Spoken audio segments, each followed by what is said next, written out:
Baina, nondik hasiko gara? Lehenik ikusi zer hobetu behar dugun. Ze subentzio dauden ikusi behar da. Zer finantzaketa behar dugun. Inbertitu efizientzian errazagoa da orain. Egin zure hobekuntza plana, ezagutu behar duzun finantzaketa eta eskura dituzun laguntza eta kenkariak. Sartu birkaitze eraginkorra.laboralkutxa.eu simulatzailean.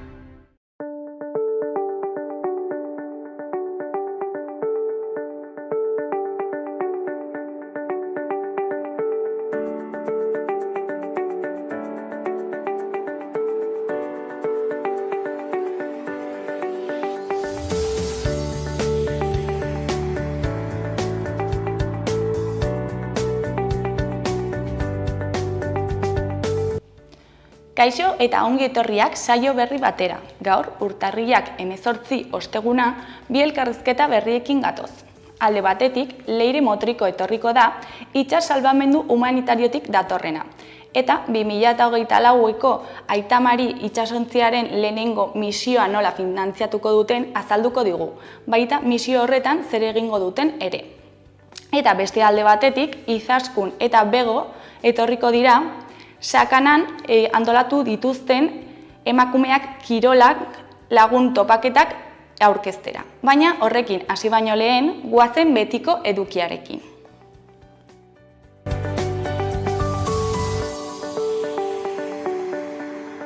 Goazen orain gaurko efemerideekin.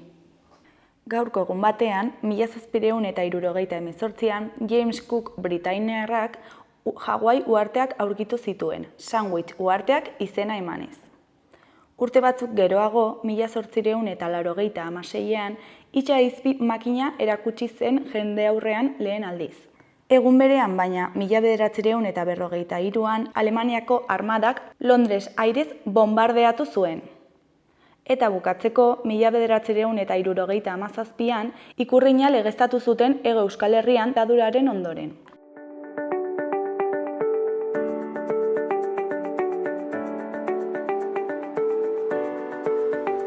Aste honetarako agenda ikusiko dugu. Ostegunean, alde batetik, korrika kulturala Badon izeneko antzerkia egongo da Gaiarren.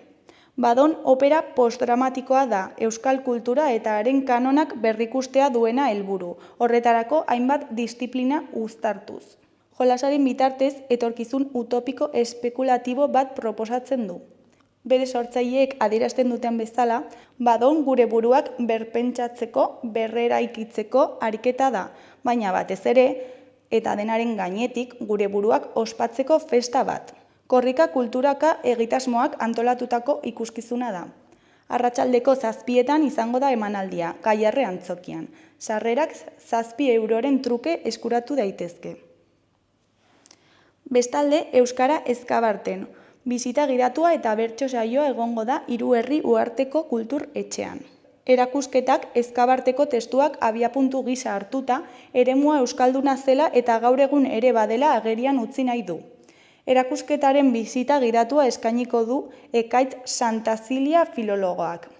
Ondoren, erakusketaren edukiari buruzko bertso saio berezia saioa Alkaiza eta Julio Sotoren eskutik. Santazilia filologoak emanen die oina eta bertsolariek egungo bisitariaren tokitik erantzunen diote.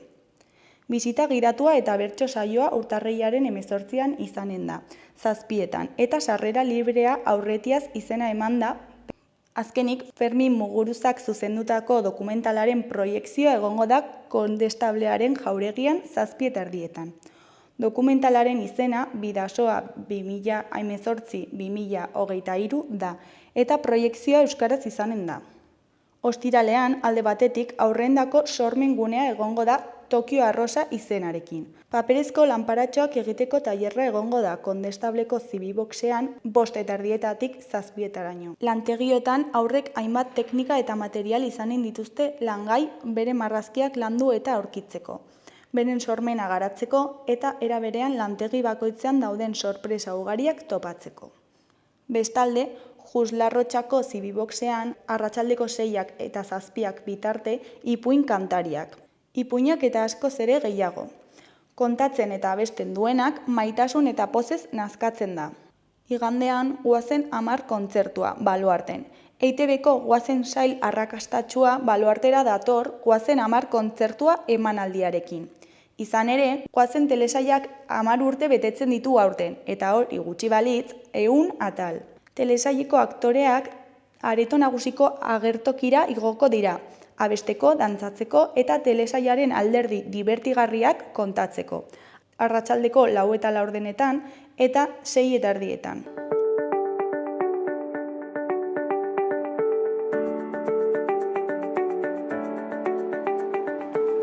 Ikus dezagun gaurko egunkarien azalek zer dioten. Diario de Notiziasen titular nagusian, Nafarroako organo emaileek 118 transplante egitea posible egiten dute. 58 pertsonen ekarpenen ondorioz estatuko bigarren tasarik altuena du Foru Erkidegoak. Gainera, 2023an erregistratuta geratu zen lehen pankrea dohaintza.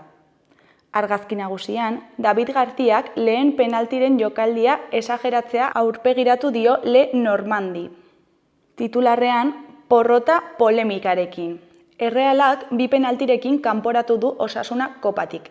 Epaileak Budimirren aurkako zigorrek handiena ezarri zion partidaren hasieran. Honen azpiko berrietan, alde batetik, gobernuak argi berdea eman dio PSIS-ri erditzeko magnesita meategia ustiatzeko. Bestetik, etxabakoitzeko hirigintza plana 9.758 etxebizitza izatetik 12.183 izatera igaro da, horietatik 150 babestuak. Azkenik, Nafarroa, Euskal Sagardoa izeneko mugaz gaindiko proiektura gonbidatua dago. Erdiko titularrean, abian da Nafarroari 3 eskumen berri eskualdatzea. AP 78aren Nafarroako tarteka beken eta ikerketa garapena eta berrikuntza teknologikoaren kudeaketa da. Honen azpiko berrietan, alde batetik, 59 urteko gizon bat hilda Kadreitan, 2 kamioik talka eginda. Beste alde batetik, konstituzionalak Otegi babestu eta Bateraguneren epaiketa errepikatzea errefusiatu du. Diario de Navarraren titular nagusian, auto entxufagarriak dagoeneko Nafarroan automobil merkatuaren 16,9 dira. Iaz matrikulatutako 7.127 ibilgailuetatik 1.213 mota horretakoak izan ziren. Argazki nagusian, Errealeko Le Normand, Osasunako Katena eta Hernandezekin batera, epaileak penaltia eta txartel gorria jaurti zituenean. Titularrean, agur kopari. Osasuna arbitraje akatsen biktima izan da areetan. Honen ezkerreko berrietan, alde batetik, Kongresuko letraduek zalantza egiten dute amnistia legea konstituzionala ote den. Jaurlaritzak aurrera jarraitzen du bere planarekin. Gaur zuzenketak eztabaidatzen ari dira. Beste alde batetik, Magnako meategi berria nazioz gaindiko mailan izapidetuko da. Gaurko berrietan, alde batetik, San Antonen bere inkapenarekin, baina zozketarik gabe. Bestetik, gripearen epidemiak goia jodu Nafarroan. Azkenik, Rural Kutxa Josu Etxeberriarekin aurkezten da. Honen azpiko berrian, Kadreitan 3 kamioik talka egin ondoren kamioilari bat hilda. Gaudioso Armengol Alvarez izenekoa, 59 urte zituen eta Iruñeko bizilaguna zen. Gara egunkariaren titular nagusian, auzitegi konstituzionalak amaiera eman dio 15 urteko kartzela zigorrari eta jazarpenari, Bateragune auziagatik. Auzitegi konstituzionalak arrazoia eman zien atzo Arnaldo Otegiri, Rafa Diez Usabiagari, Miren Zabaldetari, Arkaitz Rodriguezi eta Sonia Jacintori. Epaiketa errepikatzea juridikoki onartezina dela iritzita. Argazki nagusian, Errealeko jokalariak gola ospatzen du Sadar estadioan. Titularrean, 2 penaltik eraman dute Erreala kopako final laurdenetara. 10ekin jokatu arren, amore eman ez duen Osasunaren aurka. Eskuineko berrian, Otxandiano gobernu inklusiboen alde. Andueza EAJari begira. Hautagaiek aliantzen gaia jorratu zuten atzo. EH Bilduko Peio Otxandianok jokalekua zabaltzeko deia egin zuen. PSeko Eneko Anduezak ordea EAJari lotuta jarraitu nahi du. Artefaktua atalean, idazketatik epaitegietara ohiko ibilbidea. Gaur bezala 2001an PPRi atxilotu zuten. Urrengo urtean ere, urtarrilaren 18an, Mertxe Izpurua eta Martxelo Otamendi izan ziren aipatuak. Berriaren titular nagusian, bateragune auzia behin betiko itxi du Espainiako Auzitegi Konstituzionalak. Arnaldo Otegi, Rafa Diez, Sonia Jacinto, Miren Zabaleta eta Arkaitz Rodríguez berriro ez epaitza ebatzi du, eta amaiera eman dio 15 urteko jazarpen politikoari. Gorenak epaiketa berriro egitea nahi zuen, baina konstituzionalak esan du neurriz kanpokoa litzatekeela. Argazki nagusian, ikastetxe batean uniformatutako haurrak. Titularrean, eskolarako uniformea eztabaida iturri. Alde batetik, Frantziako presidenteak iragarri du 2026tik aurrera uniformea beharrezkoa izango dela. Ez du gehiagorik zehaztu. Bestetik, sehaskak zentzu handirik ez dio ikusi. Peio Jorajuriak esan du uniformeak ez duela diskriminazioa tipituko. Eskuineko berrietan, alde batetik, Euskal Herriko enpresak alertan daude, baina hornidura kalteak ziurtatuak dituzte Itsasogorriko gatazkaren ondorioz gero, eta zamaontzi gutxiago ari dira igarotzen Suezeko kanaletik, eta horren eragina nabaritzen ari da Euskal Herrian ere. Bestetik, erdizko meategi proiektua udalerriz gaindiko plan gisa tramitatuko dute. Jarraian, garraiolari bat hilda Kadreitan, aste hontan Nafarroan izandako 3. istripuan. Bukatzeko, Erreala kopako final laurdenetarako sailkatu da, Osasuna on bati irabazita. Euskal Herria irratiaren titular nagusian, Baztango alkatearen hitzetan, funts putreekin parekatuko nuke erdizen meategia egiteko erabakia. Gure lehurrak kendu multinazional bati emateko.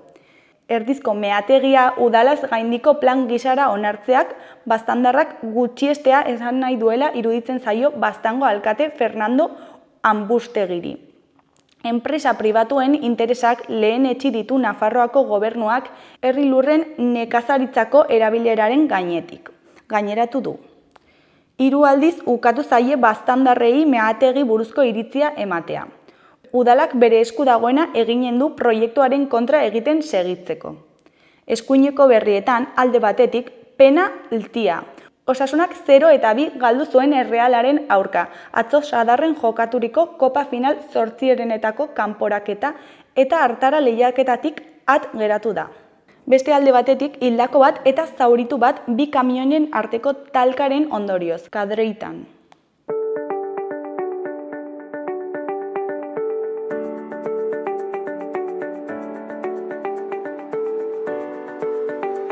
Kaixo eta ongi etorriak gaurko lehenengo elkarrizketara. Oraingoan Leire Motrikorekin gaude, itsas salbamendu humanitariotik datorrena. Kaixo Leire. Kaixo. Zer moduz? Ongi? Ondo, prest. Vale. Ikusi dugu Aitamari izeneko itsasontziak bere lehenengo misioa egiteko finantziaketa bilatzen ari zaretela. Baina zertan datza misio hau? Da urteko lehenengo misioa, 2024koa, ja guztira gure 12. izango zen oingoa. Misioa aurrekoak bezala, da gu Mediterraneo zentralerantz abiatzen gara, eta gure bidean aurkitzen ditugun eskubide humanitarioen salaketa egiten dugu, apurbet, vigilantzia bertaratzea eta salatzea bertan bizi den egoera hain bortitza pertsona migratzaileen inguruan. Azkenean, beren bidean, geuk frontera imaginario bat sortu eguna eta bertan gertatzen ari direzan egoera latzak transmititu nahi ditugu. Eta batzutan gertatzen dena da, erreskateak egin behar izaten ditugula. Eta zenbat kide joaten zareteara? Bakusi, itsas misio bakoitzean ditugu 8 tripulante profesional eta gero bakoitzan rotazioan doiezen voluntarioak. Izaten diezela, 2 voluntario sanitario, mediku, erizain edo olakoak, 3 voluntario erreskatistak uretakoak, azkenien sokorrismo titulua uretako ondartzetako eta itsasoko sokorrismo titulua dekienak, eta gero etortzen da beti fotoperiodista bat. Azkenien bertan gertatzen denaren irudiak transmititeko. Eta zein da misio hauen iraupena? Edo, honena konkretuki, zenbat denbora... Beti saiatzen gara 2 hilabete inguruko misioak egiten, ez? Azkenien 2 hilabete da 2 hilabete uretan, diez nahiko astuna, baina, kalitatezko edo tripulazioa zen voluntarioentzako lankargan ekilibratua 2 hilabete izaten diez. Batzutan gauzak laburtu egiten direz, suministro edo denboraldi edo alakoengatik, edo batzutan luzatu egiten diez, retentzioak egiten badiez, edo bestelako arazoa sortzen badiez. Baina 2 hilabete izaten diez normalean. Eta zuentzako zer suposatzen du ara joateak, eta, han suposatzen dut hango egoera ez dela atsegina zuentzako. Orduan, pertsonalki zer suposatzen dizue horrek? Horrek suposatzen dabena da aurretik prestakuntza nahiko edukitea eta esperientzia.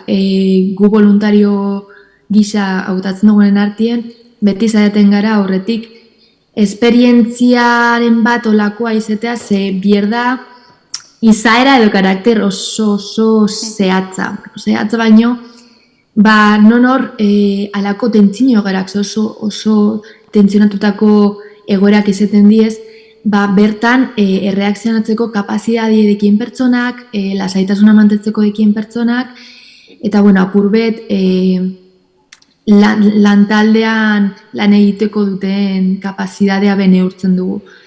Psikologikoki, ez da oso erraza zaila da, egoera latz asko ikusi eta bizi behar dituzu, eta zuretzako errealidade urrun bat dena asko gerturatzen zaizu, ez?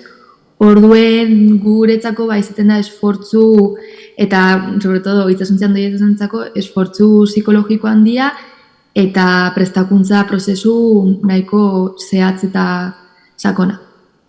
Eta zuretzat, zer izaten da zaiena?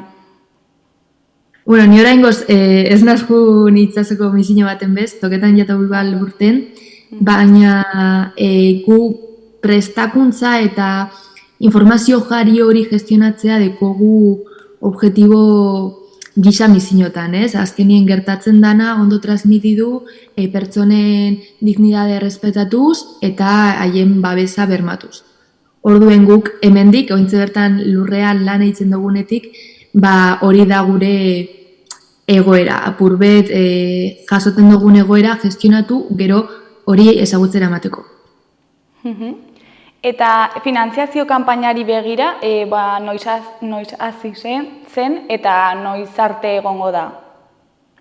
Finantziazio kanpaina hasi genuen urtarriak 3, eta oraingoz 40 egun kalkulatzea emoteotzegule, orduen otsailean 11 arte edo lan, baina hortik aurrera ikusten badugu oraindik donazio fluxu bat dagoela eta oraindik jendea animatata dagoela aldogu luzatu apurbe gehiago. Baina hori dekogu objektibo otsaileak 11 arte, eta oraingoz nahiko ondo doia, así que ikusiko dugu, a ber. Zein da, zenbat diru jasotzea espero duzue? Ez genuen nolako kantidadik zehatzi jarri genuen maksimo 1.000, baina ez dago pentsatan horretara helduko gainenik, baina bai zegoela minimo bat. Ziela, 21.000, bazkenien hau prozesue zer rekompensa eta sari batzu gazdoie, hau viable edo posible izeteko bierzan minimoa, eta hori zen 21.000. Horrek kubriduko zabela itxasuntzeako gasolina lehenengo misioan, eta sari eta rekonpentzen kostuak.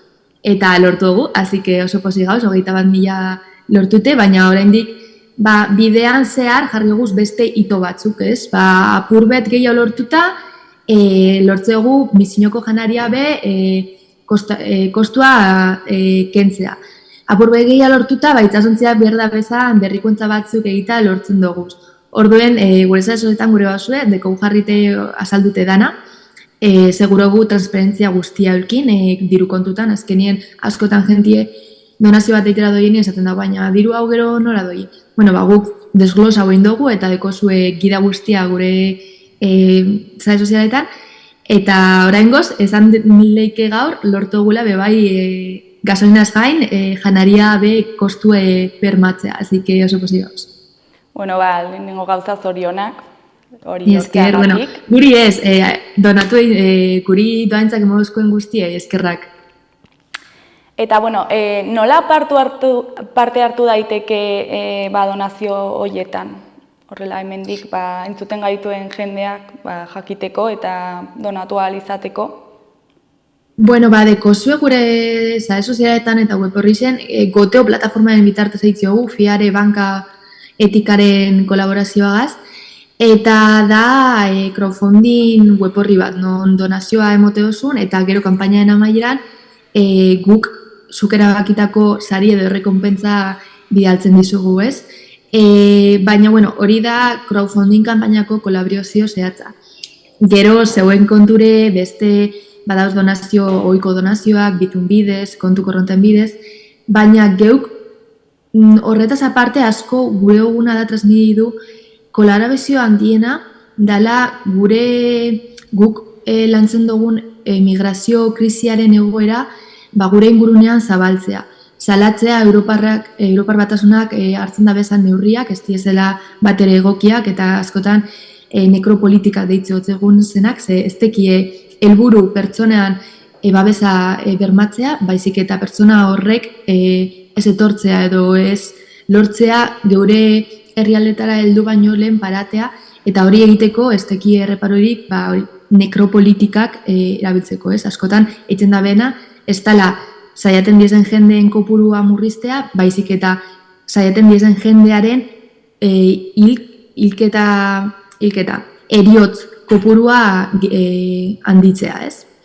Orduen, geukuro guna transmitu da, batez ere, izatea kontziente dagoen egoeraz, eta gure ingurunea ere kontzientzatzeko, ez? Apurbet horretaz berma eitzeko, apurbet zabaltzeko. Hori da guretzako kolaborazio handienak izan. Eta horietaz aparte, beste kolaborazio mota batzuk daude, adibidez, voluntariotza moduan zuekin ara joatea edo joateko aukera dago, ezakit.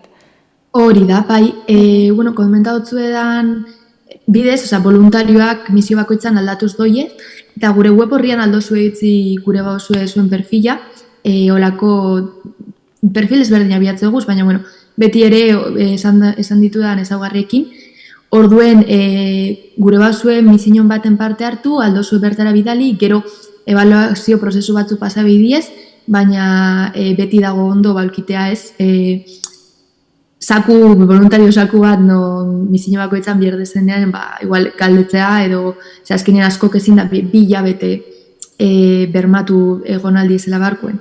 Orduen asko mugitzen da horrek boltzak esango zenak, ez voluntario boltzak. Eta itxasontziaz aparte, gure inguruan adibidez lurreko voluntario asko egoten diez, zein Donosti aldean, Pamplona aldean, Bilbo aldean, eta haiek egiten da biena, da bere inguruan, ekintzak prestatu edo adibidez, Gabonetan egon diezen Gabonetako merkatuetan, postu bat prestatu eta gurekin kolaboratuz, lortze dugu apurbet SMH Aitamari dana zabaltzea, ez? Eta dituzu orain voluntario aski edo behar dituzu gehiago? Bai, oraingo misiorako badeko guz, azkenean urtarriak 19 itsasontziratzen direz tripulazioa eta voluntarioak, gero misioa aurrera urtengo da, zebintze formakuntza prozesua azten da, baina oraingorako bai, baina etorkitzunari begira ez dakigu inoiz faltako jakusan edo egongo direzan behar zehatzik eta igual nonor perfil zehatzen bat badeko birko dugunik. Eta itxasalbamendu humanitarioaren hasierara joaten bagara, noiz sortu zen eta zeinen artean izan zen, nola sortu zen ideia hau? Bueno, itxasalbamendu maritimoa hasi zen 2014-2015 bitartean, eta izan zen, hemengo pertsona talde normal bat, ikusi zabela behar bat non ez egoela errepresentazio edo ez egoela laguntza behar bat, ez egoela bermatuta gure politika edo gobernuegatik. Orduen, itsasoarekin erlazionatutako gure inguruko pertsona talde bat, adibidez, ontze Inigo Mijangoz buru dekogula, hasi ziren prestatzen eta ikusten nola alzabien lagundu bizi zen egoeran. Eta lehenengo atera zana izan zen, Greziako Lesbos uhartean, ailtzen ziren migratzaileentzako medikuntza edo sanitario laguntza bat prestatzea, ez? Eta bertaratu egin ziren, medikuekin eta erizainekin, eta bertan laguntza eskaintzen zabiden. Gero politika aldaketa bat egon zen, Turkia eta Europako Batasunaren politika aldaketa bat, eta bertatik bota jozkuen, ez da bien gu bertan egotea. Eta gu hasi ginen prestaten itsasoratze hori. Fondoak lortu genio zen nien, erosi izan Aita Mari Itsasontzia, dela arrantzontzi zahartzo bat, baina gure itsasontzi maitie da, eta bertatik hasi ziren misioak egiten, ez? Eta handik erostik, 12. misioan gauz, eta horretik aparte hasi gara hezkuntza Euskal Herri mailan gure heziketa edo kontzientziazio programa batekin, ez? Apurbet bertan bizidan egoera gero ona transmititu, eta guk dekoguzan baloreak apurbet zabaltzea. Eta nola dira programa hauek? Horrela, azaldu ezakezu pixkat zer egiten den bertan? Gu eskaintzegu, bierdabenai, askotan udaletxetatik deitzeuskue, ikastoretatik deitzeuskue, edo bestelako kolektibotatik, eta esateuzkue, albagogun, emon formakuntza edo txarla bat, geure gaien inguruen, immigrazioa, pertsonen eskubideak, feminismoa, eta alakoak, eta horren inguruko lanketa eta tailerrak egiten dituguz. Orduen adibidez, oingo abenduan egon gara, Zuarautzeko ikastoretan emoten txarlak, eta hori hirugarren debatzeko ikasleekin lantzen.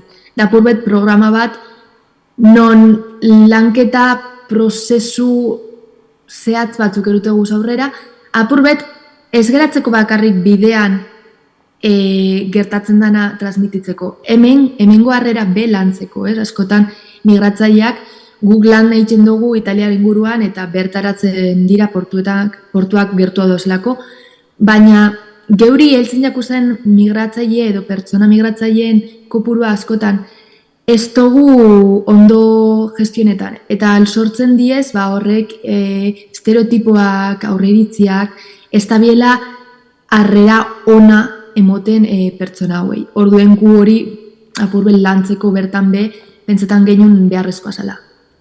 Eta ze harrera izan dute programa hauek momentuz? Oso naiz izan, udaletxe askotatik deitzeuzkue eta kontaktu asko egiten duguz, eta gure voluntarioak ere askotan misioat egon diezenak bere esperientzia transmititzen da bi, ez? Hain latza eta hain urruna dan esperientzia hau askotan telebistan ikuste hogu edo periodikutan talan, eta burbet insensibilizazioa sortzen da. Hain ikusita ekogu, baina hain era banalean ez dugula behar den importatzea emoten. Eta horrek testigantzak transmititzea askotan txokanteak edo impactanteak diez, eta asko laguntzen da bie hori insensibilizazioa apurbet kentzeko. Bale, eta orain ja bukatzeko, zeo zer gehiago aipatu nahi duzu, zerbait jendeari transmititu hemendik? Lehenengo eta behin eskerrak crowdfunding kanpainan parte hartzen ari diezen pertsona guztiei, kriston esportza egiten dira eta notetan da eta eskertu behitzen dugu asko. Gogoratzea beti ere guk bizi izan genuen iragana, ez? Askotan astu dituguna, gu itsasoekin dokogun lotura eta euskal gizartea izan dana zelako migratzaileak izan garen, zelako bidaiariako migratzaile deitzeotzeaenak. Apurbet empatia bilatzea, ez? Geuregan eta geure inguruan eta apurbet balantzea guk beti ere esate eguna, pertsona guztiek dekiela eskubidea etorkizun hobe bat bilatzeko. Bueno, mila esker zuen proiektu polita erakusteagatik eta gurekin hitz egitera etortzeagatik eta zorte handia izan zuen lehenengo misioan. Mila esker, eskerrak zeuei aukera emateagatik eta ondo izan. Berdin, agor. Agur.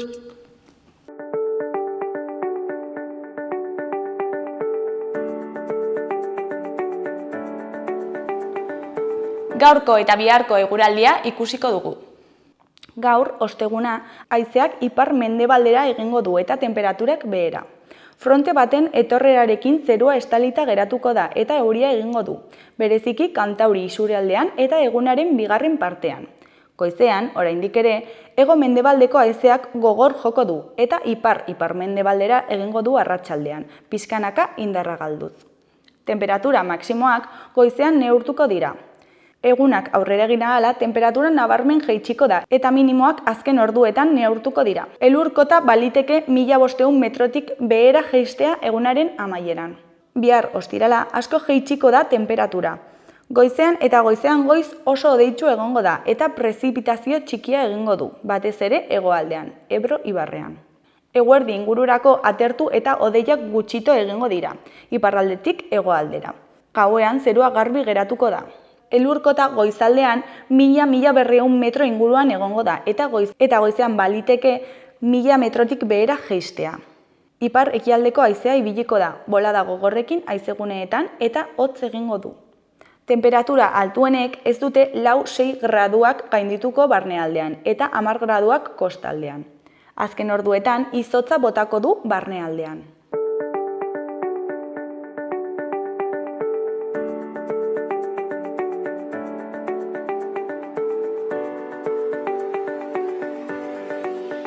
Kaixo eta ongi etorriak gaurko bigarren elkarrizketara, oraingoan Bego eta Izaskunekin gaude, emakumeak kirolean topaketak aurkeztera datorrenak. Kaixo, neskak?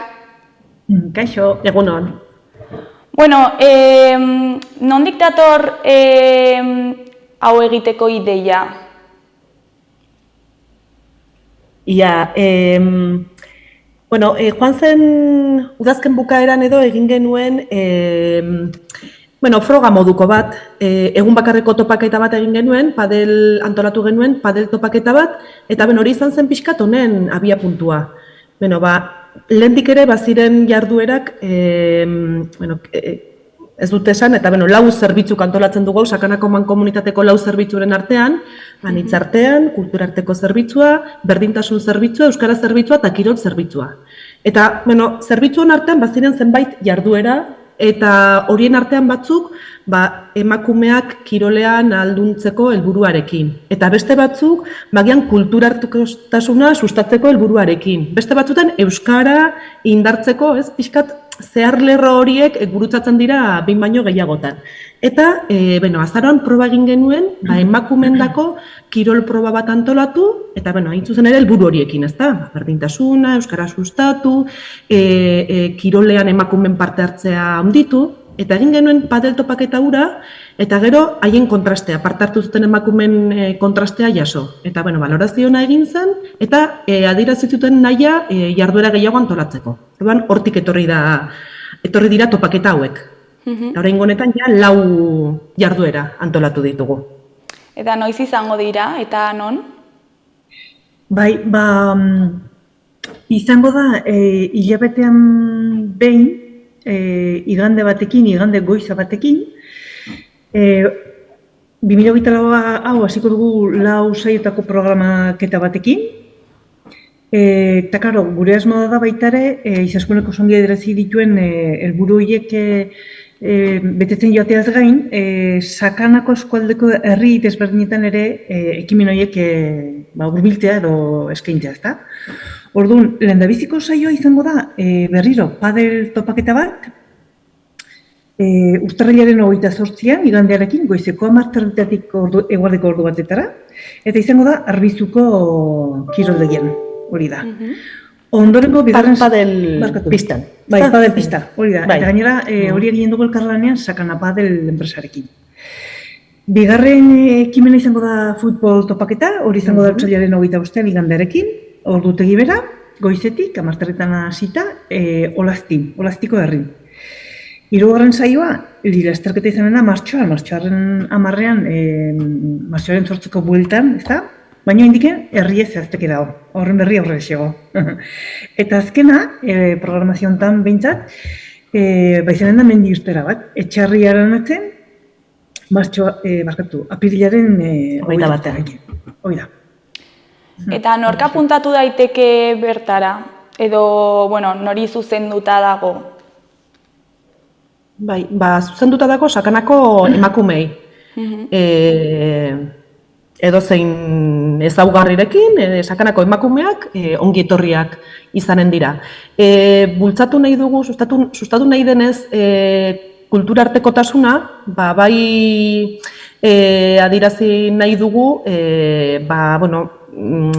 irekia dagoela edozein ezaugarri adina, ezaugarri fisikoak, gaitasun fisikoak, jatorria, hemen sortuak, kanpoan sortuak, denak izanen dira ongitorriak. Hain zuzen ere hori delako helburu nagusia. Jatorri eta ezaugarri ezberdinetako emakumeak elkartzea, kirol jarduera bat egiteko. Ez dugu gehien ondako izanen da kirol berria, beste batzuk arituak izanen dira lehenago ere, baina pixkat aniztasun hori da bultzatu nahi duguna.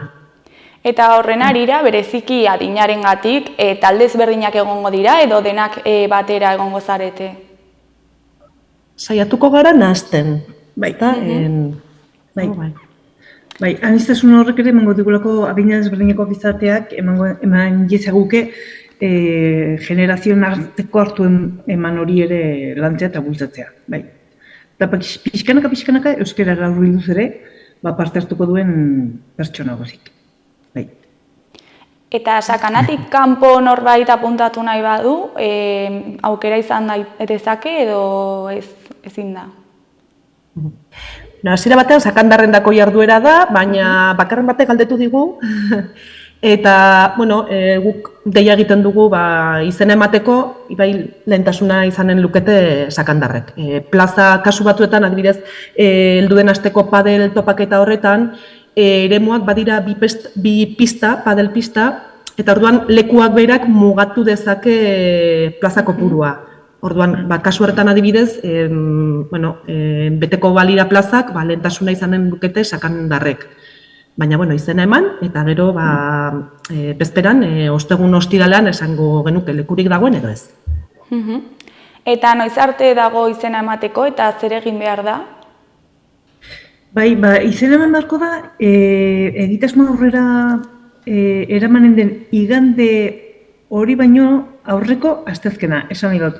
Lehendabiziko saioa padel topaketa hau izanen da urtarrila honen 28 iganderekin, orduan azkeneko eguna izanen da aurreko asteazkena, hau da urtarrilaren 24. Eta hortarako badaude mankomunidadeko telefono batzuk eta postalbide batzuk, eta aurrera jo besterik ez du egin behar, ala gogo hori nahi lukenak. 9-8-4-6-6-6-6 aritik telefono bat, eta bestea 6-8-0-0-0-0. Eta momentuz nola doazte? Edo ze parte hartzea espero da? Ari da jendea puntatzen. Klaro, hemen parte hartu nahi duenak parte hartu lezake nahi bezala. Ekimen baten, bitan, hirutan edo denetan. Orduan, denetatik pixkoa jasotzen ari da, gaur bestan, hiruek esan du, programazio guztiera apuntatuko diela, orduan, denetatik pixkoa dago, badirudi, padela aterako dela, eta, bestek ikusi beharko. Aurrerago ere, esan, ekimen berri bakoitzeko zabalkundea ere berezi eginen dela, jendea pixkoa horretarazteko, eta animatzeko, eta beste. Baina, esperantza hortan, aterako delakoan, bai. Eta zer ordaindu behar da, doainik da, nola... Jartuenak doainik dira. Eta gainera, pixkat erraztasunak edo jartzearren, egonen dira zerbitzu bereziak ere bai. Batetik, begok aipatu duen bezala, saiatu gara jarduerak herri ezberdinetan antolatzen, eta norbaitek herri horietara joteko zailtasunik izango balu, aukera dago taxi zerbitzua eskatzeko. Hori, izen emateko orduan, zehaztu beharko lukete, ja taksia behar duten edo ez. Eta doainik da, baita ere? Doakoa, bai. Beti ere, osorik doakotasuna erabatekoa, bai. Eta gero, zaintza zerbitzuan norbaitek beharko balu ere, gauza bera, izen emateko orduan jakinarazi, eta zaintza zerbitzua izango luke. Osea, denan pentsatu duzue. Saiatu gara, beti izaten da zerbait. Baina beti bada zerbait, hobetzeko. Bueno, ez da gaizki, hobetu baditike, aurrera. Eta kirol desberdinak praktikatzeko materialen bat eraman behar da, edo bertan ematen dizute, uzten dizute, nola planteatzen da hori?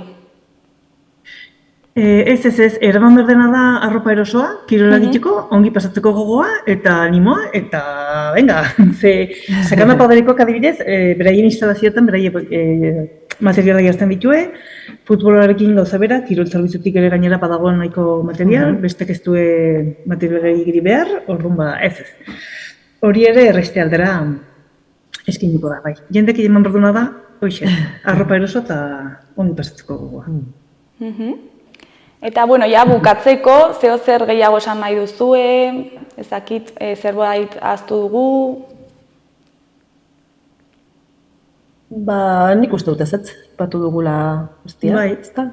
Aipatu bezala begok, heldu den astekoari orain ari gara ematen gehien bat padeleko jarduera horri indar gehienak horrari gara jartzen, baina esan bezala, gero otsailean lilasterketa, esan bezala dataz lekua zehaztu gabe dago, informazio gehiago izan ala, joango gara iragartzen horietako jarduera bakarra. Eta gainerakoan, hori, animatu sakandarrak parte hartzera, eta hori ongitorriak izanen direla guztiak.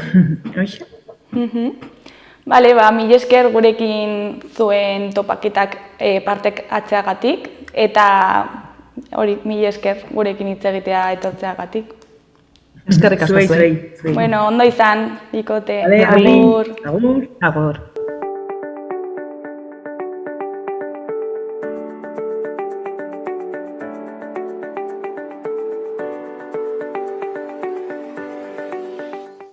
Bueno, gaurkoz hau izan da dena, mila esker gurekin egoteagatik, eta bihar itzuliko gara eduki eta elkarrizketa berriekin. Ondo izan, agur! Gobierno de Navarra. Nafarroako gobernua.